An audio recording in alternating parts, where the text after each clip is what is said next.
पेड़ सब कुछ साफ साफ नजर आता है। घूमने के लिए दूसरी सबसे अच्छी जगह है मोलिनंग गांव। आपको शायद यकीन न हो पर ये एशिया का सबसे स्वच्छ, साफ और सुंदर गांव है, जहां कचरे के ढेर, गंदगी का अंबार और खचाखच भरी नालियां लोगों के सपनों में भी नहीं आती। श्नोंग पिडेंग गांव जो उमंगोट नदी के किनारे स्थित है, ये एडवेंचर प्रेमियों की पहली पसंद बनता जा रहा है, क्योंकि यहाँ जिप लाइनिंग, स्नॉर्कलिंग और दूसरी रोमांचक गतिविधियाँ की जा सकती है। माजुली द्वीप, ये है माजुली द्वीप, लिस्ट के 7वां लेकिन असम का प्रमुख पर्यटन स्थल, जो ब्रह्मपुत्र नदी पर स्थित है और दुनिया का सबसे बड़ा नदी द्वीप है। ये 2016 में भारत का पहला द्वीप जिला बना था और आज भी अपने सांस्कृतिक महत्व और जीवन संस्कृति के लिए पहचाना जाता है। इसे असमिया संस्कृति का दिल कहा जाता है, जो विविध बायोडायवर्सिटी से भरा हुआ है। माजुला द्वीप 352 वर्ग किलोमीटर जितने विशाल क्षेत्रफल में फैला हुआ है और इसमें 2 शहर हैं, गरमुर और कामालाबारी। साथ ही कई छोटे गाँव भी है, जहाँ सादगी से भरे लोग बसते हैं, जिनके रंग बिरंगे कपड़े और भोली सी सूरत अक्सर लोग को मंत्र मुक्त कर देती है। माजुली की जान है कामालाबारी सत्रा, जो एक धार्मिक स्थल है, जहाँ अध्यात्म से रूबरू होने का मौका मिलता है। यहाँ लोगों को सबसे ज्यादा पसंद है डांस और असम का शास्त्रीय नृत्य, सत्रीय डांस तो यहाँ हर खास मौके पर किया जाता है। माजुली में खान पान की बात करें तो चावल और मछली से इन्हें बहुत प्यार है, तो आपकी थाली में भी सबसे ज्यादा यही परोसा जाएगा। चावल तो यहाँ लोगों की इनकम का मेन सोर्स भी है। खेतों में चावल की फसल ऐसे मुस्कुराती है मानो दिल खोलकर सैलानियों का वेलकम कर रही हो,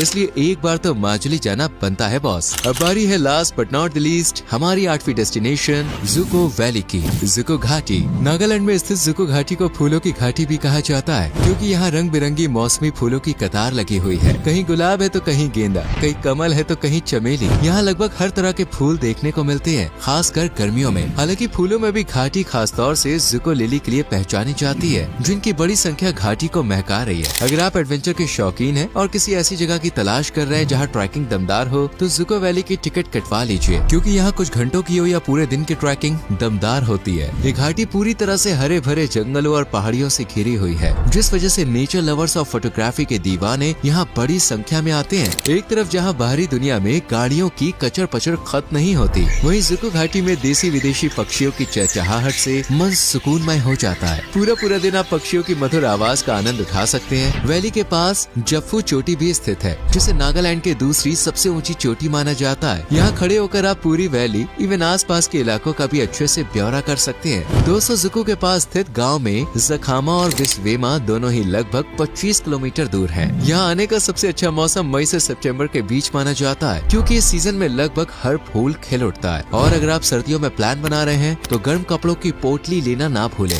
वरना कुल्फी बनने का डर रहेगा। तो दोस्तों, ये थी नॉर्थ ईस्ट इंडिया के 8 बेस्ट डेस्टिनेशंस, जो खूबसूरती का खजाना है। वैसे मुझे तो भाई सभी पसंद है, आपकी पसंद क्या कहती है? इनमें से वो कौन सी डेस्टिनेशन है जिसने